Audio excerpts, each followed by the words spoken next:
शिर्डीमध्ये अशोक खरासह 5 जणांवर गुन्हा दाखल आहे।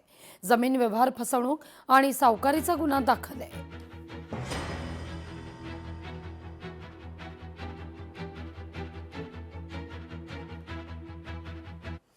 बुवाबाजीला शरण जात राज्यातील 39 आमदार अशोक खरासच्या तंत्रमंत्र बंधुगिरीत सामील झाल्याचा आरोप होतोय।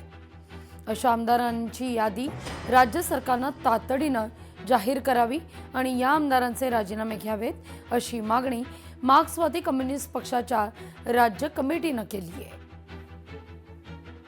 स्वतः आमदारच बुवाबाजी मंत्रतंत्र या प्रक्रियेला शरण जाणार असतील अशा सामील असणाऱ्या आमदारांना तातडीने त्यांना हकललं पाहिजे, त्यांचे राजीनामे घेतले पाहिजे। या आमदारांनी अशा प्रकारचे राजीनामे द्यावे अशी मागणी मार्क्सवादी कम्युनिस्ट पक्ष करत आहे।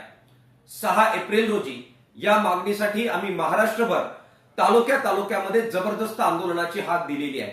बाबा खरात याच्यावर कारवाई, त्याच्या साथीदारांवर, त्याला राजकीय पाठिंबा देणाऱ्या सर्वांवर कारवाई आणि त्याचबरोबर जे आमदार याला शरण गेले त्यांचे राजीनामे या मागणीसाठी हे आंदोलन होतंय। खरात प्रकरणामध्ये आणखीन एक धक्कादायक माहिती समोर आहे। पत्नी कल्पना खरात गेल्या 16 वर्षांपासून माहेरीच गेल्या नाहीयेत अशी माहिती आहे। 16 वर्षांपासून माहेरच्या लोकांच्या संपर्कात त्या नाहीत। वडील आणि भावाच्या निधनादरम्यान कल्पना माहेरी गेल्या नव्हत्या अशी ही माहिती आहे। स्थानिक पोलिसांच्या मदतीने माहेरची माहिती उघड होतीये।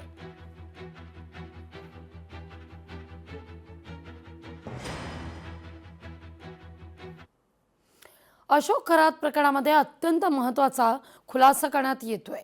घरात खूप कॅश यायची।